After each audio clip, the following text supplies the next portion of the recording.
Sud Radio, les clés d'une vie, 13h, 14h, Jacques Pessy. Sud Radio, les clés d'une vie, ce sont celles de mon invité que vous allez découvrir dans quelques instants. Vos ancêtres ont vécu dans un pays froid en un temps où le réchauffement climatique n'était pas encore d'actualité. Vous êtes un homme de lettres qui défend leur image en un temps où certains considèrent les lettres comme le néant. Faire la pluie et le beau temps au quotidien à la télévision ne vous empêche pas de penser et de nous faire rêver à un avenir sans nuages. Bonjour Laurent Romeshko. Bonjour Jacques, merci de m'accueillir. C'est une joie de vous accueillir pour ce livre Météo 2050 chez Michel Lafon, qui est un livre de prévision et pas de prédiction dont on va parler tout à l'heure. Ouais. Mais on va parler, comme d'habitude dans les clés d'une vie, de votre parcours à travers des dates clés. Et la première que j'ai trouvée, c'est le 7 janvier 1982. Est-ce que ça vous dit quelque chose, Laurent Romeshko? Écoutez ce générique. Les enfants du rock, mais vous êtes en voix off. Alors oui, sur le service Minitel. J'étais en voix off. C'était le lancement effectivement de ce qu'on a appelé par la suite le numérique, le Minitel. Je me souviens lorsque je suis arrivé avenue Montaigne à Antenne 2 à l'époque. Alors c'était pas en 82, c'était un tout petit peu plus tard. C'était en 86. L'émission Les Enfants du Rock était déjà bien lancée. Je sais que j'avais eu un mal fou à trouver un Minitel dans la maison. C'était un truc, c'était un outil du 3e millénaire. Et donc j'ai travaillé sur effectivement, c'était ma première collaboration en télévision, derrière, en voix off, ou alors parfois déguisé. Ça, oui, ça c'est autre chose. Mais surtout en voix off, comment êtes-vous arrivé là-dedans dans cette aventure, Laurent Romeshko? Alors, moi j'étais, je terminais mon école de journalisme et je me souviens à l'époque, je travaillais déjà. Vous savez, 1982, c'était le gros boom des radios dites libres, qui sont devenues privées par la suite. Et je travaillais déjà en radio avec Daniel Gérard, un ancien chanteur. Oui, qui avait créé une radio libre près de Paris chez lui. Voilà, je travaillais avec lui, avec d'autres personnes d'ailleurs qui sont de vieux copains, avec des gens comme Pascal Sanchez, Stéphane Thébault qui présente la Maison France 5 maintenant. On est tous des copains d'enfance. Et donc on a commencé à faire de la radio là-bas. Et je me souviens que sur la radio de Daniel, je devais être le seul à parler à peu près anglais. Et Daniel me dit, on va à Bercy, j'ai une interview à faire de Supertramp. J'étais le seul à parler à peu près anglais. J'ai fait cette interview de Supertramp. Je l'ai montré, je l'ai fait écouter à mon prof de radio à l'école de journalisme où j'étais. Et puis, le jour où il y a eu un stage, il y avait une proposition de stage aux enfants du rock.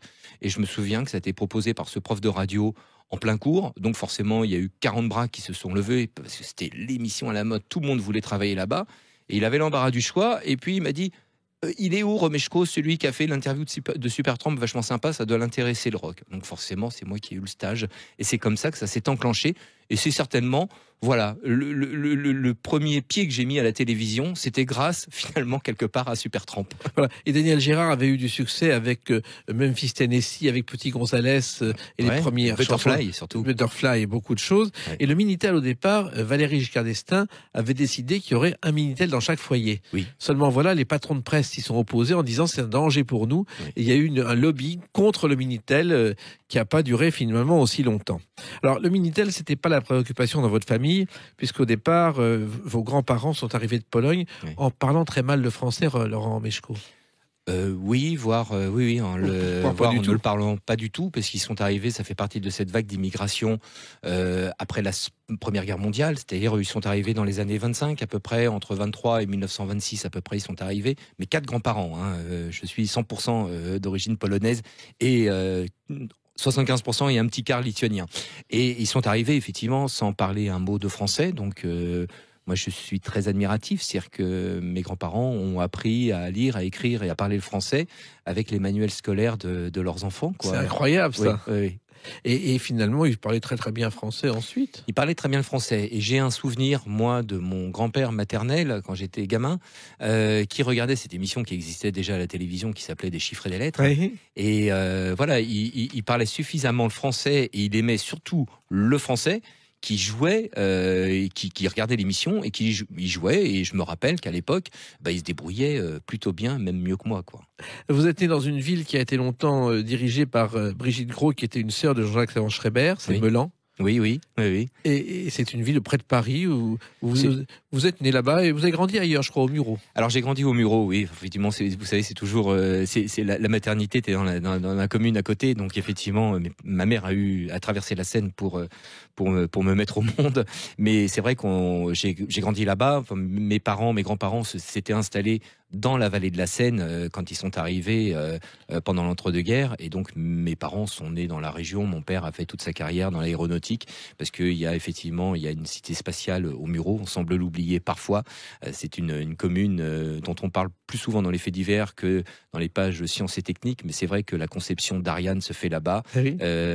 Voilà, Airbus également. Il y a de nombreuses pièces d'Airbus qui sont fabriquées là-bas, et donc il y a vraiment, c'est un cœur industriel de haute technologie aussi. Alors que Meulan, c'est une ville de sportifs. J'ai repéré que Arnaud Butch, tennisman, est né à Meulan. Oui. David Douillet s'est marié et habite à Meulan. Eli Conqui, un boxeur champion de France, Meulan. Oui. Abdoulaye Doucouré, footballeur professionnel, Meulan. Il évolue au club de Watford Football Club. Oui. Mais vous, il y a un très bon club d'aviron également à Meulan. Oui, c'est une commune de sportifs. Oui, mais vous n'êtes pas un grand sportif. Vous êtes un sportif un peu de tennis, mais pas rien de plus. Un peu de tennis à cette époque où je grandissais encore là-bas, pas mal de gymnastique aussi aux agrès. Enfin bon, voilà, vous savez, du sport pour la compagnie des copains, et puis pour l'ambiance sportive, et puis le challenge aussi du sport. Donc comme beaucoup d'enfants à cet âge-là, voilà, on teste un petit peu tout. On teste le tennis, on teste la gym, on teste le foot, et voilà, mais c'est bien. Et l'envie de faire du journalisme, Laurent Romeshko, c'est venu comment ? Oh, je vais vous raconter ça. J'ai peur que ça soit un petit peu long, mais en fait, après mon bac, j'avais une idée en tête. J'avais une idée qui était l'idée de passer le concours de commissaire de police. Je suis donc parti en fac de droit, et c'est à ce moment-là, il y a eu différentes rencontres. Et pendant que je préparais mon doc de droit, en fait, j'ai rencontré quelques amis qui commençaient à faire de la radio, dans ces radios libres au départ en 1982. Et j'ai commencé à faire de la radio de cette manière. Et là, j'ai changé mon fusil d'épaule. Je me suis dit, finalement, c'est pas mal du tout. Ça me plaît vraiment. C'était la radio pour moi. C'était vraiment un média qui m'avait accompagné quand j'étais gamin. J'écoutais, je me baladais sur les ondes courtes. J'essayais de trouver des radios à droite et à gauche. Il y a toujours eu une magie pour moi en radio. Et donc là, je l'ai retrouvée, je l'ai découverte surtout. Et pendant que j'étais à la faculté de droit, là, j'ai changé mon fusil d'épaule. Je me suis dit, je vais faire du journalisme. Et je suis entré ensuite à l'ESJ. Et vous avez été chauffeur de taxi aussi ? Non, ça fait partie des fausses informations je ne sais pas d'où elles sortent. Mais c'est votre côté conteur. C'est peut-être, mais ça, j'ai découvert ça effectivement il y a peu de temps, mais c'est entièrement faux. Bon, au moins on le précise. En revanche, quelque chose qui n'est pas faux, c'est une émission de télévision de Sex Machine avec Philippe Manœuvre. Et là, il y a une séquence culte, Laurent Romeshko. Oui, c'était finalement, alors très très masqué, hein, très très très caché, mais c'était ma première télévision. Sur Sex Machine, un après-midi, Philippe Manœuvre, qui est présenté à Sex Machine avec Jean-Pierre Dionnet, me dit qu'est-ce que tu fais cet après-midi, t'as quelque chose? Alors, je dis bah non. Il me dit viens, j'ai un truc à te faire faire. Et en fait, il y avait un playback sur un morceau des Stray Cats qui était très à la mode à l'époque, et donc il y avait Philippe qui était à la guitare, Fifi qui était le videur du Sex Machine avec son perfecto, le gros mec balèze, qui était à la contrebasse, et moi j'étais à la batterie mais déguisé en lapin des piles Duracell. Donc faut véritablement me reconnaître, mais ça a été ma première apparition télé. On voit mon nez, mes yeux et vaguement ma bouche, quoi, et en train de taper sur la batterie comme un malade. Première télé. Et il faut savoir que Sex Machine a été une émission culte qui est née un soir à Bercy quand ils ont vu Philippe Manœuvre et Jean-Pierre Dionnet à un concert des Earth, Wind & Fire. Ils ont dit on ne parle jamais de ces émissions à la télé. Ils sont allés voir à l'époque Pierre Lescure et son successeur qui était Blanc Francard, et ils ont trouvé le titre en hommage à James Brown, et c'est devenu une émission culte. Oui, effectivement. Et puis les Enfants du Rock, ça a été le laboratoire du futur Canal+. Ensuite, parce que effectivement, ce sont eux, ce sont les parents des Enfants du Rock qui ont créé entièrement Canal. Donc voilà. Et Patrice Blanc-Francard, qui m'a accompagné, qui m'a donné vraiment le goût à la télévision. Il était producteur des Enfants du Rock à cette époque-là. Et Patrice, ça reste une des rencontres étapes de ma carrière. Voilà. Et votre carrière, c'est un autre laboratoire dont on parle dans quelques instants, à travers une autre date, le 31 juillet 1989. À tout de suite sur Sud Radio avec Laurent Romeshko. Sud Radio, les clés d'une vie, 13h, 14h, Jacques Pessis. Sud Radio, celle de mon invité Laurent Romeshko, avec ce livre Météo 2050 et aussi des dates comme le 31 juillet 1989. Ça vous dit quelque chose? Allez, écoutez ce générique. Oui.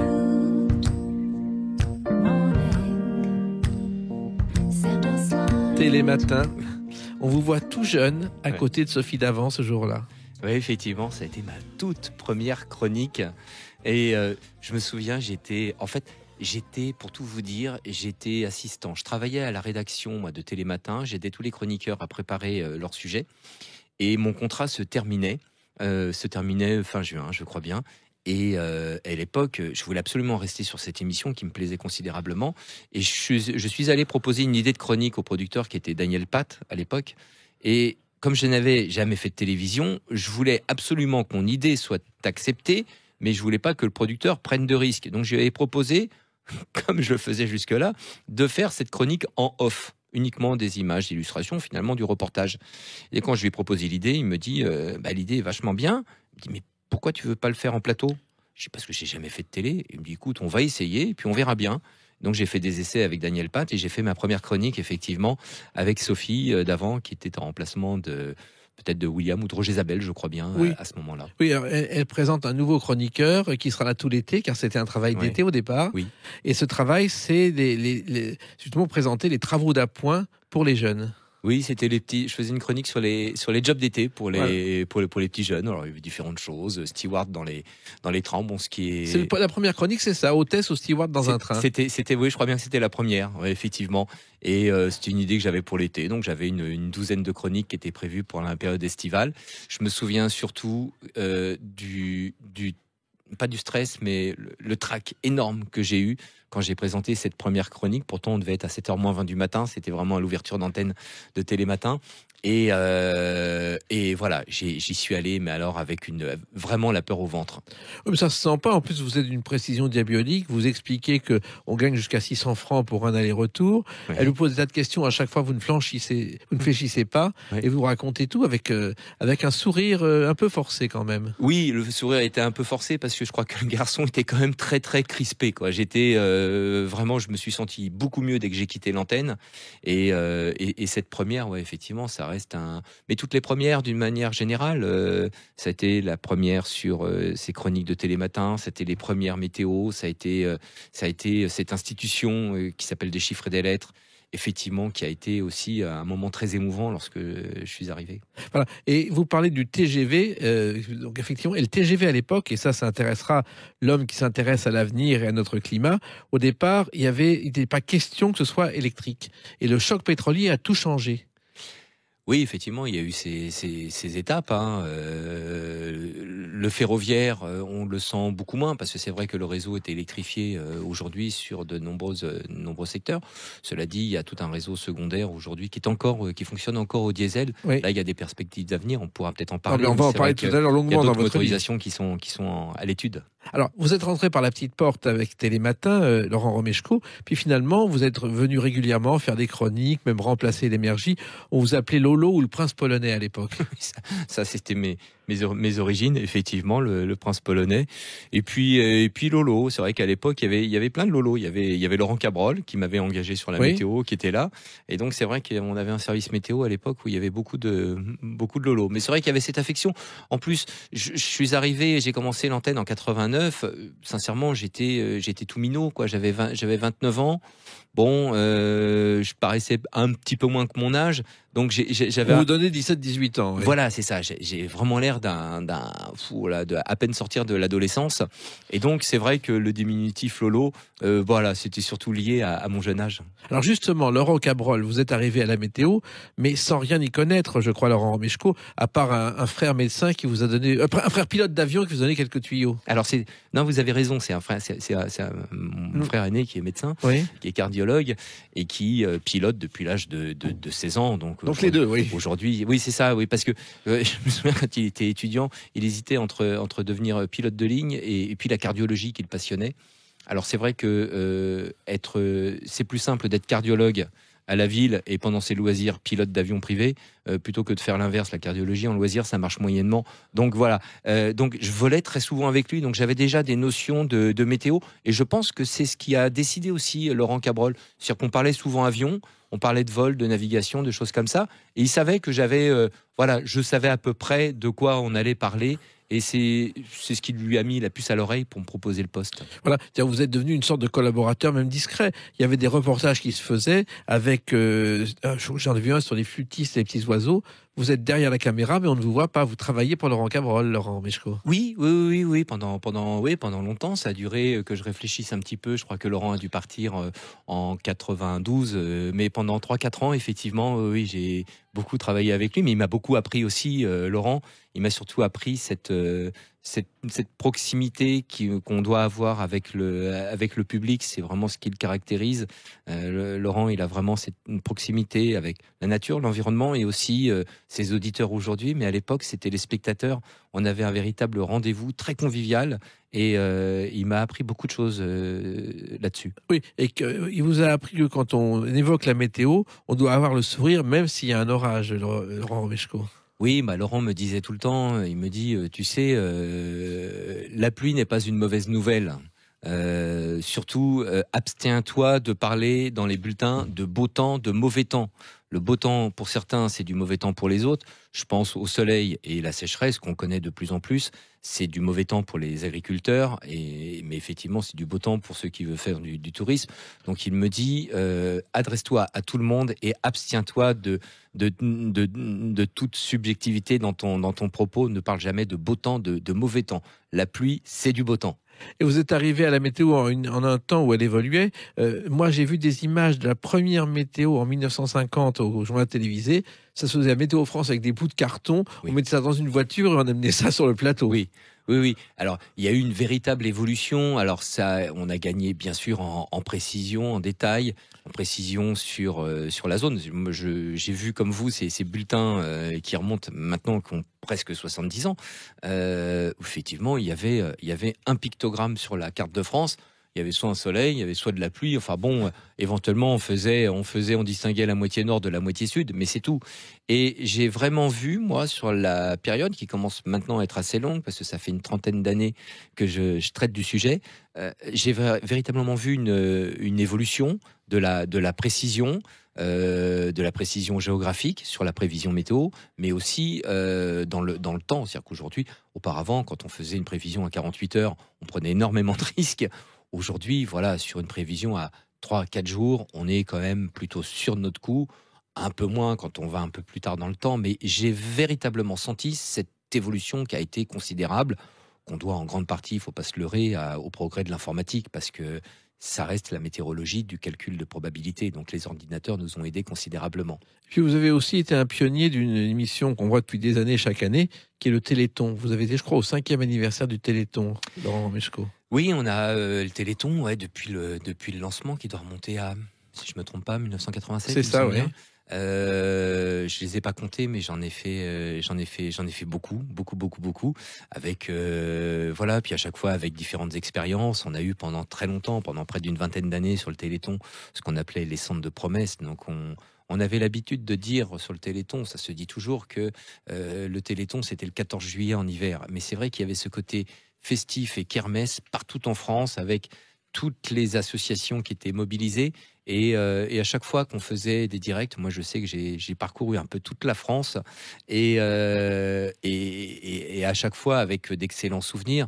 Et étonnamment, quand je faisais des régions, des directs de régions qui n'étaient pas forcément météorologiquement extrêmement favorables, je pense à Charleville-Mézières, j'ai dû faire Béthune une fois, j'ai fait Morteau. Enfin voilà, les conditions météo étaient difficiles, mais plus elles étaient difficiles, plus l'ambiance et plus la mobilisation était forte. Ça reste de très très bons souvenirs. Oui, et un autre bon souvenir, c'est à Antibes, le 30 juin 1992. On en reparle dans quelques instants sur Sud Radio avec Laurent Romeshko. Sud Radio, les clés d'une vie, 13h, 14h. Jacques Pessis. Sud Radio, les clés d'une vie, celle de mon invité Laurent Romeshko. Il y a ce livre Météo 2050, on en parle tout à l'heure. Mais quand je parle du 30 juin 1992, c'est évident que ça vous dit quelque chose. Oui. Et pour vous rafraîchir la mémoire, ou plutôt rafraîchir la mémoire de celles et ceux qui nous écoutent, voici un générique que vous connaissez par cœur.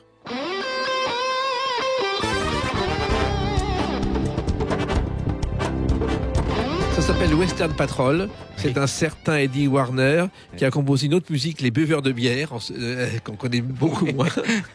Et ça a été remasterisé 4 fois et c'est le générique des chiffres et des lettres. Oui, on conserve à chaque fois la même ligne mélodique. On a certains téléspectateurs qui nous réclament régulièrement la version originale. Bon voilà, mais on a toujours l'esprit, même s'il y a quelques riffs de guitare qui ont été ajoutés. Et bon, en même temps, on est en 2019, donc voilà. Donc ça a été réorchestré, mais c'est toujours la même ligne musicale. Donc le 30 juin 1992, Laurent Romeshko, c'est la première des chiffres et des lettres. Et en plus, c'est pas en studio, c'est à Antibes. Et c'est en direct. En direct. C'est surtout ça. C'est surtout ça. Je m'en souviens de cette journée comme si c'était hier. L'émission à l'époque était sur la 2, était à 16h10. Et je me souviens que j'ai eu une journée très chargée. J'avais cette première émission qui était en direct, donc je savais que les téléspectateurs, bien sûr, étaient là pour voir si le remplaçant, si le nouveau allait tenir la route. Je savais aussi que j'avais toute la direction qui me regardait à l'époque de la 2. Et puis, je me souviens que j'ai eu une journée extrêmement chargée, c'est-à-dire que l'émission était en milieu d'après-midi, et en début d'après-midi, ma femme qui était restée à Paris, m'avait appelé pour m'annoncer qu'on allait être parents pour la première fois. Donc j'ai eu cette première journée. Elle m'a appelé en début d'après-midi. Donc elle m'annonçait la future naissance de Anne, ma fille aînée, qui est née en février 93. Et puis à 16h, je suis parti pour faire ce direct. Donc là, avec une grosse pression, je peux vous dire que lorsque j'ai terminé l'émission, qui s'était plutôt bien passée, quoique, il y a eu quelques petits problèmes techniques. Mais quand j'ai terminé cette émission, je me suis dit, je me bois un verre et je vais me coucher parce que la journée a été bien remplie et très remplie. Voilà, d'avoir ces deux première fois l'annonce d'être parent et puis cette première émission, ça a été extrêmement chargé. Et donc, c'est un souvenir impérissable. Oui, c'était la demi-finale de la Coupe des clubs, oui. Marseille contre Versailles, je crois. Oui. Et ce qui était un gros travail à Antibes, en plus, célèbre parce que les rues d'Antibes sont marquées par Sidney Bechet, qui a vécu là-bas, qui s'est marié là-bas, qui est à l'origine du premier festival de jazz d'Antibes, en hommage à lui. Et comme pour vous retrouver dans ces chiffres et des lettres, je crois que vous avez passé un interrogatoire devant le créateur, Armand Jameau. Oui. Je vous raconte. Oui. Alors ça c'est assez. Ouais, mais c'est une belle histoire. On recrutait de cette manière avant. Voilà, je vais pas parler comme quelqu'un du siècle dernier, mais c'est vrai que Armand Jameau, qui était le créateur, des chiffres et des lettres, mais pas que. Les dossiers de l'écran, voilà. Aujourd'hui Madame, plein de choses. Aujourd'hui Madame surtout. Et je me souviens que tout s'est fait en une demi-heure. C'est-à-dire que Yvette Plailly, qui était la collaboratrice d'Armand, m'appelle un après-midi vers 16h30 et elle me dit Armand cherche un présentateur pour des chiffres et des lettres. On a pensé à vous.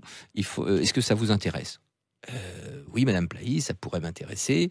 Et elle me dit quand est-ce que vous pouvez rencontrer Armand ? Et puis là, on voit un peu entre l'agenda d'Armand, le mien, ça allait, mais c'était celui d'Armand surtout. Puis on avait du mal à trouver une date. Elle me dit là, tel jour, il peut pas. Elle me dit mais et là, vous êtes où ? Alors je suis dans mon bureau. Elle me dit écoutez, nous on est 3 étages au-dessus. Armand est là, passez le voir. Je viens voir Armand. On fait connaissance, on discute pendant 20 minutes, on boit un café ensemble. Et puis il me dit pas que c'est bon ou pas bon. Au moment de partir, on se lève tous les deux et puis il me dit mon petit lapin, parce qu'il m'appelait comme ça. Il me dit, et puis avec cette voix, il avait cette gouaille, Armand, il me dit, mon petit lapin, dis-moi, t'écris pas pharmacie avec un F ? Alors, je dis, non, monsieur Jameau, c'est PH. Et puis il me dit, allez, top là, tu seras mon animateur. Et ça s'est fait comme ça, en 30 minutes, entre le coup de fil d'Yvette et puis le top d'Armand. Je veux dire par là qu'il n'a pas eu besoin de me faire des essais avec plusieurs autres animateurs, d'aller me tester un peu partout en province pour voir ce que le produit pour Romeshko pourrait, est-ce qu'il pourrait plaire, est-ce qu'il pourrait séduire. Voilà, on s'est rencontrés, il m'a senti et il m'a dit c'est bon, on bosse ensemble. Ce qui est extraordinaire, c'est que vous vous retrouvez à la tête d'une émission que vous regardiez enfant, Laurent Romeshko. Oui, encore une fois, je reviens sur mon grand-père, et puis même moi, durant toute mon enfance, vous savez, c'était un incontournable, cette émission tous les soirs à 19h. Je pense qu'il y avait 70% des foyers qui regardaient des chiffres et des lettres, qui entendaient ce gimmick consonne-voyelle, et j'en faisais partie. À l'époque, il n'y avait pas de télécommande, mes parents regardaient, je regardais aussi avec eux, et je jouais aussi avec eux. C'est assez étonnant d'ailleurs, parce que j'avais cette image, moi, des mains de Patrice Laffont qui posait les consonnes et les voyelles sur le pupitre. Ils avaient à l'époque, moi j'ai utilisé un petit peu des sabots de croupier en fait pour sortir les consonnes et les voyelles. Il y avait cette fameuse caméra verticale qui filmait les mains de Patrice posant les lettres. Et je me souviens quand je suis arrivé la première fois, quand on a fait des essais, et j'étais là, je posais mes mains et je voyais sur l'écran, je voyais mon retour et je bougeais mes doigts. Je me disais, mais cette image qui avait accompagné toute mon enfance, je me suis dit, maintenant, ce sont mes mains. C'est moi qui suis là. Et donc, c'était assez étonnant. Mais c'était véritablement, un programme d'accompagnement pour la France entière. Oui. Et il se trouve qu'à l'époque, Jameau vous avait dit, un jeu, c'est facile à expliquer. Plus la règle est simple, plus on veut l'expliquer. Il n'y a pas d'autre solution. Ouais. Armand me disait, Coco, il me dit, si un jour tu as une idée de jeu, tu dois pouvoir me l'expliquer entre le rez-de-chaussée et le 3e étage dans l'ascenseur. Donc, il fallait pas que ce soit plus long. Donc, en gros, en 30 secondes, il fallait que je lui explique et qu'il ait compris la règle du jeu. Il me dit, sinon, il me disait ça, il me dit, sinon, ton idée, tu peux te la remettre dans la culotte. Et il a raison. Un jeu doit être simple. Et chiffrer les lettres, voilà, le principe, c'est une simplicité déconcertante et c'est hyper efficace. Oui, et le plus étonnant, c'est que la bande-annonce de la première émission, qui devait s'appeler Les 7 cases au départ et qui est devenue le mot le plus long, ça se passe à la sortie d'un ascenseur, je ne sais pas si vous connaissez la séquence, où il y a Christine Fabrega et Jean Valton, 2 premiers présentateurs, qui expliquent que tous les dimanches, tous les 15 jours, il y aura cette émission. Et le premier candidat du mot le plus long qui a gagné, c'est un certain Jacques Capello-Vici qui est devenu Maître Capello. Bien sûr, Maître Capello, effectivement, qui a été candidat, qui a joué effectivement. La première fois. C'est la première fois. Et Maître Capello, qui était en fait, qui n'était pas agrégé de français. Non, pas du tout. Il était d'anglais. Il était prof d'anglais. Je crois qu'il était agrégé d'anglais. À la Ganal, oui. Et ouais, voilà. Et donc effectivement, il y a eu des figures célèbres. Il y a eu Maître Capello, il y a eu Max Favalelli qui a été présent effectivement sur l'émission pendant très très très longtemps en tant qu'arbitre. Il était là pour s'occuper des lettres avant Ariel Boulin-Prat et puis Bertrand Renard également qui est là aussi depuis fort longtemps maintenant. Oui, alors Maître Capello, il signait des autographes marquant JC comme Jésus-Christ, en expliquant ça très sérieusement. Et Max Favalelli, outre le fait qu'il faisait les chiffres et les lettres, c'était un roi des mots croisés, et il faisait la chronique parisienne. Tous les soirs, il était dans les théâtres pour faire des critiques de première d'un spectacle, et quand il était capable de vider une salle ou de la remplir selon sa critique. Oui, c'est ça, il avait une véritable autorité. Il était non pas cruciverbiste, mais verbicruciste. Exactement. Max. Et quand on voit Guy Lux qui faisait des jeux qu'il n'arrivait jamais à expliquer, on se rend compte de la simplicité des chiffres et des lettres. Oui. Alors en même temps, après, moi je me souviens de la première des chiffres et des lettres, c'est-à-dire quand on a rajouté le compte est bon et des explications de Patrice Laffont sur la première, et puis il a dit bon finalement on va jouer, vous allez comprendre. Alors effectivement, être bon en orthographe ça aide, mais c'était pas un critère suffisant pour devenir candidat aux chiffres et aux lettres, Laurent Meshko. C'est un tout. Il y avait un ensemble, oui. C'est toujours le cas, ce qu'on demande aujourd'hui aux candidats. Donc, on a effectivement cette capacité, cette connaissance en vocabulaire. Et puis, on a surtout cette vivacité d'esprit, quoi, qui doit être là. Mais c'est un jeu qui n'est pas fermé, c'est-à-dire qu'on n'a pas de questions préparées. J'adore des jeux comme Question pour un champion. Là, vraiment, on a un éventail qui est très large. Mais je veux dire par là que sur des chiffres et des lettres, chaque tirage est une surprise et c'est ce qui fait aussi le bonheur de cette émission. Et ce qui est étonnant, c'est que vous avez découvert un univers où il y a des clubs, des champions, des gens qui apprennent le dictionnaire par cœur, Laurent Meshko. Oui, alors il y en a certains. Alors c'est vrai qu'il y a un véritable tissu associatif, il y a des clubs. Je crois qu'aujourd'hui, il doit y avoir quelques 350 clubs en France. Oui, c'est incroyable. Et puis on a effectivement, heureusement pas tous, mais on a une petite frange de grands champions.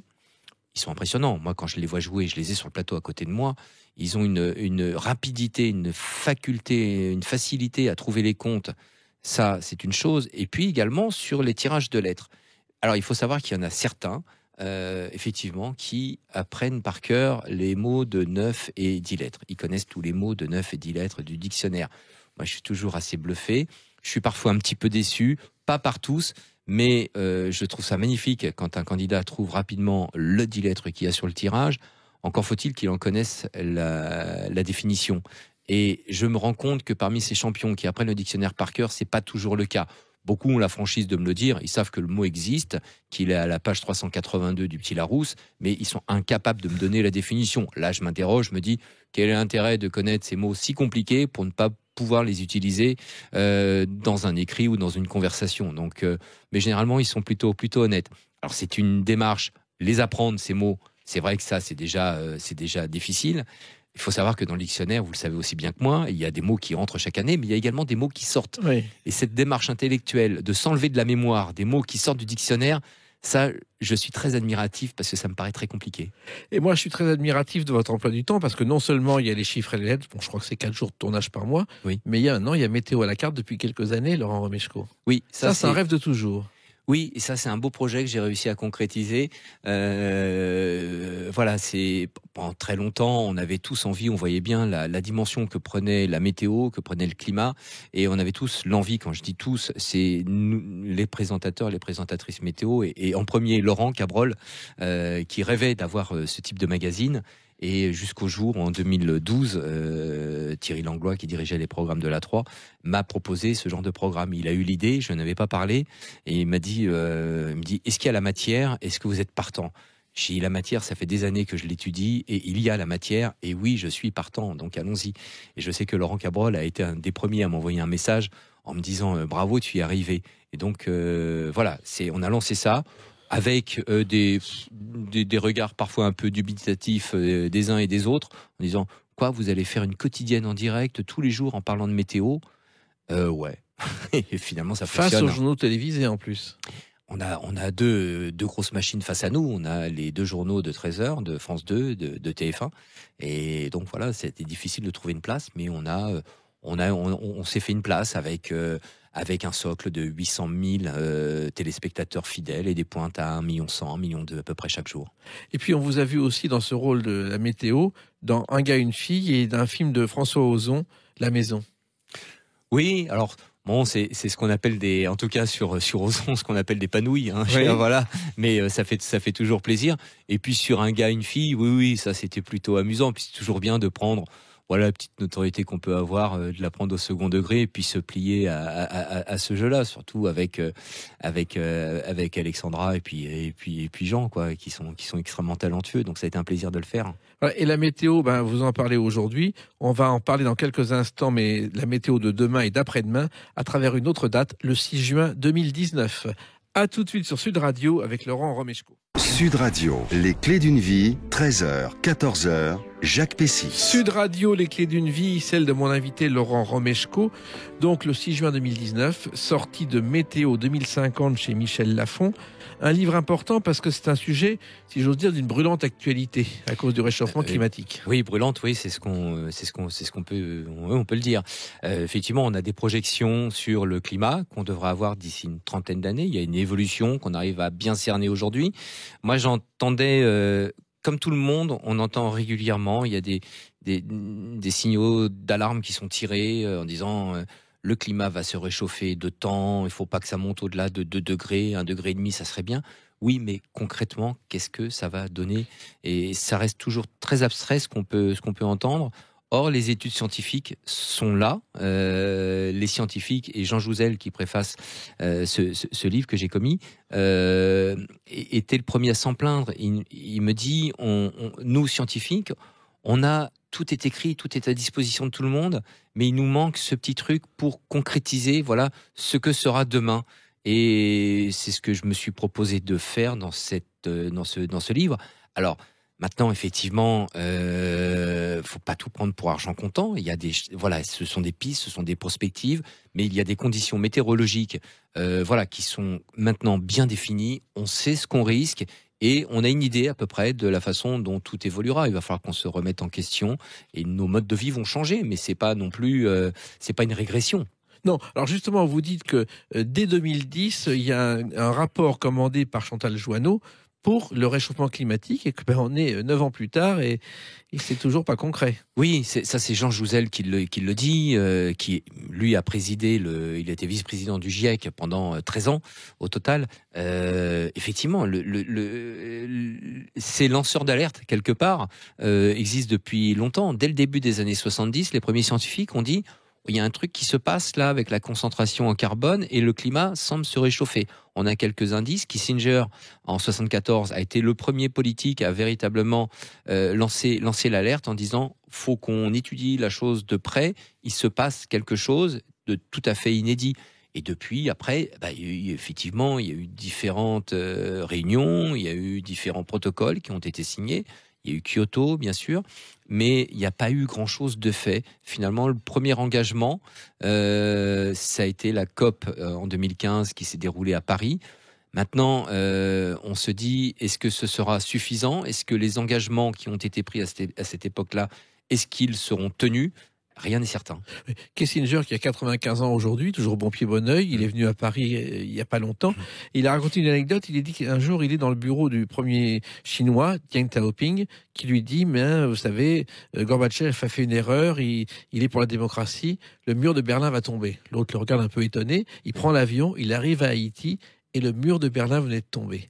Les Chinois l'avaient compris avant tout le monde. Ils l'avaient deviné, ils avaient senti les choses venir.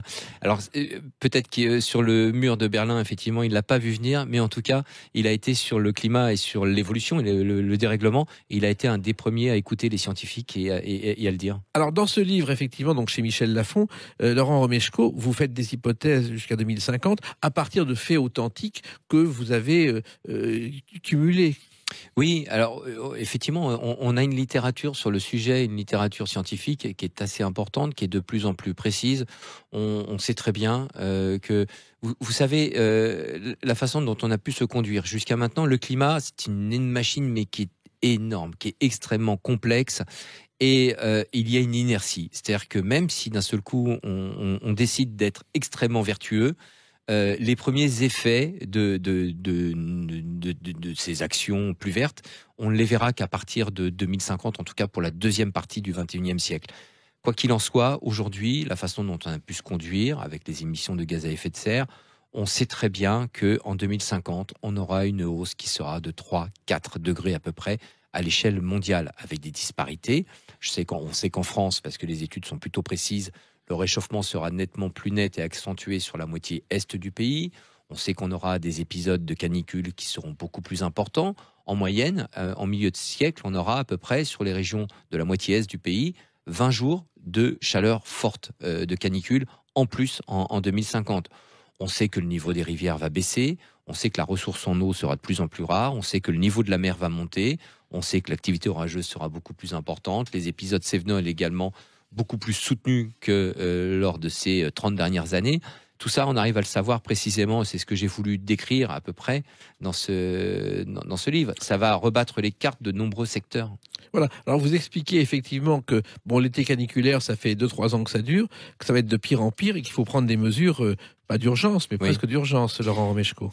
Oui, alors on a tous en tête, le premier épisode, ça a été de canicule, ça a été la canicule de 76. On l'a tous en mémoire, on l'avait un petit peu oublié. Il y a celle de 2003 qui est arrivée par la suite. Et depuis 2003, on se rend compte que ces périodes de forte chaleur, elles reviennent beaucoup plus souvent. Et ce qui était exceptionnel auparavant devient finalement tout à fait courant aujourd'hui. Donc ces signaux, je crois qu'on en a tous de plus en plus conscience. Le message du réchauffement climatique était difficile à faire passer. C'est un réchauffement général et il y a des dérèglements météorologiques qui sont occasionnés par ce réchauffement. Jusqu'à maintenant, toujours difficile à faire passer le message. Vous savez, au mois de mai dernier, lorsque j'ai commencé à annoncer la sortie de ce livre, il s'est trouvé que 48 heures avant, il avait neigé à 600 mètres d'altitude en Corse. Donc, j'ai eu des réactions, moi, notamment sur les réseaux sociaux, de gens qui me disent « Attendez, vous nous parlez de réchauffement climatique, on est au mois de mai, il neige à 600 mètres d'altitude en Corse. » Ça, c'est de la météorologie, ce sont des épiphénomènes. C'est vrai qu'aujourd'hui, on le voit bien, ce qui était exceptionnel autrefois devient beaucoup plus courant. Alors, ça veut dire aussi repenser nos villes, repenser nos immeubles. Et vous évoquez dans ce livre, Laurent Romeshko, la mairie de New York avec un toit révolutionnaire qui a été installé. Oui, vous savez, je me suis rendu compte, moi, en travaillant sur le sujet, qu'il y a partout des initiatives, des innovations surtout, qui germent un peu partout. Alors il y a de mauvaises idées, mais il y a beaucoup de bonnes idées. C'est vrai que l'idée, c'est la végétalisation des toits. Pas que des toits, c'est pas forcément le plus efficace, c'est aussi la végétalisation des façades. C'est la façon de construire différemment, de façon à économiser l'énergie. On parle beaucoup d'isolation. On se dit, est-ce que ça passe par là? Est-ce que ça passe pas plutôt par les transports? Est-ce que ça passe pas plutôt par le trafic routier, notamment des poids lourds? Non, ça passe aussi par notre habitat. Vous savez que c'est un secteur qui est extrêmement énergivore. Ça dégage du gaz à effet de serre. On a souvent des moyens de chauffage, des moyens de climatisation qui dégagent ces gaz. Bien isoler et revoir l'ensemble de l'habitat, ça c'est une des clés pour essayer de réduire justement et de limiter ce réchauffement. Oui, et en même temps, vous dites qu'un jour, il y a le béton, bien sûr, mais qu'on pourra construire, Laurent Meshko, des maisons en carton et des maisons en paille. Oui, alors... Comme les 3 petits cochons. Oui, enfin, alors... Faut relativiser les choses quand on dit des maisons, oui, effectivement des maisons de papier, mais enfin les maisons de papier, c'est pas de la feuille de papier qui va constituer les murs de votre maison, c'est plutôt la matière, c'est-à-dire c'est le cellulose ou la cellulose, je sais plus si c'est masculin ou féminin, la cellulose qui va constituer effectivement ces briques nouvelle génération et qui auront des qualités isolantes qui seront nettement plus importantes. Quant à la paille, effectivement, c'est quelque chose qui fonctionne bien, tout comme la maison de bois. Oui. La maison de bois, on prévoit pour 2050. Aujourd'hui, on ne sait pas le faire. Il y a des projets qui sont faits actuellement, mais pour 2050, on devrait pouvoir construire des bâtiments élevés jusqu'à une 30aine d'étages entièrement en bois. Jusqu'à aujourd'hui, la difficulté, effectivement, c'est la résistance, c'est la fragilité du matériau, mais on aura des moyens pour renforcer avec des injections le bois de façon à ce qu'il soit extrêmement résistant pour faire des ouvrages très très hauts. Mais c'est vrai que le béton, le ciment en général, c'est quelque chose qui sera de plus en plus proscrit de la construction. Alors on se dit pourquoi le ciment ? Parce que le ciment, en fait, on ne le récupère pas dans le sous-sol de cette manière. Il est traité. Pour obtenir du ciment, il y a tout un processus industriel avec, il faut le cuire. Il faut cuire la matière première jusqu'à 1400 degrés. Donc forcément, chauffer, c'est émetteur de gaz à effet de serre. Et la proportion d'émissions de gaz à effet de serre due à la production de ciment et de béton est très importante. Puis on a beaucoup parlé à une époque des éoliennes, on voit que ça marche pas terrible. Non. Et vous parlez, vous, de l'évolution qui pourrait être les centrales hydrauliennes, Laurent Meshko. Oui, les hydroliennes. Alors vous savez, l'éolien, c'est le vent sur Terre. Ouais. Alors c'est vrai que c'est pas dans le vent justement. C'est pas dans le vent. C'est pas dans le vent pour plusieurs raisons. D'abord, les riverains, ça leur plaît pas trop. Les défenseurs des oiseaux, ça leur plaît pas trop parce que les pales des éoliennes sont dangereuses et puis contrarient effectivement les mouvements des oiseaux. Et puis la troisième difficulté quand même avec l'éolien, c'est que c'est pas régulier. C'est-à-dire que le vent, il souffle, mais pas tous les jours, pas toujours au bon moment. Et il se trouve que la production d'énergie, on en a besoin à l'instant T. C'est-à-dire, voilà, le soir, si vous voulez de l'électricité, si vous alimentez uniquement à l'éolien, il faut que l'éolienne, elle tourne, parce que on a beaucoup de mal à stocker l'électricité jusqu'à aujourd'hui. L'hydrolien, c'est différent. C'est un peu le même système, c'est une hélice, mais c'est sous l'eau. L'avantage, c'est que les courants marins, eh bien, ils sont là en permanence. Puis il n'y a pas de nuisance pour le voisinage, c'est au fond de l'eau, et ça c'est un bel espoir d'évolution pour la production d'énergie. Ouais. Et puis vous allez, je pense, vous mettre quelques écolos à dos parce que vous dites que le nucléaire a de l'avenir, Laurent Meshko. On sera de plus en plus nombreux, on aura une fourniture électrique à assurer. Vous savez, je suis plus développement durable qu'écolo. Oui. Je veux dire par là qu'on a toujours ce fameux trépied, c'est-à-dire que voilà, sur le développement durable, effectivement, on a l'aspect écologie, vert, environnement. On a l'environnement, mais on a également l'économie et puis l'aspect sociétal. Voilà, il faut satisfaire la demande. Moi, je veux bien qu'on passe sur une énergie totalement verte, rien qu'avec des éoliennes et des panneaux photovoltaïques, mais je peux pas vous garantir, en connaissance de cause, moi, avec ce que j'ai pu lire, ce que j'ai pu consulter auprès d'avis plutôt éclairés, justement, là, je suis pas certain que vous ayez forcément de l'électricité chez vous. Et vous n'êtes pas le seul. Il y avait le premier écolo de l'histoire qui s'appelait Mouna Aguigui, qui est une sorte de clochard philosophe qui se baladait dans Paris en racontant n'importe quoi, mais qui dormait chez l'habitant. Il était le dernier amuseur public de Paris. Et lui disait, je suis écolo, mais je suis pour les centrales nucléaires. Et c'était il y a une 30aine d'années. Et oui, c'est ça. Alors, d'autant que l'industrie nucléaire c'est pareil, elle est en évolution. Les systèmes qui seront montés d'ici une trentaine d'années n'ont rien à voir avec ceux d'aujourd'hui. On sera a priori pas du tout sur les mêmes formats, c'est-à-dire que ces grosses centrales style EPR ont du mal d'ailleurs à entrer en fonctionnement. Risquent d'être dans les cartons à partir de 2050 et on risque de partir vers ce qu'on appelle des SMR, c'est des Small Modular Reactors, donc des petits réacteurs. L'avantage, c'est qu'ils pourront être beaucoup plus simples à installer parce que fabriqués en usine. Aujourd'hui, une centrale nucléaire, on la fabrique entièrement sur place. C'est tellement volumineux, tellement important, tout est construit sur place.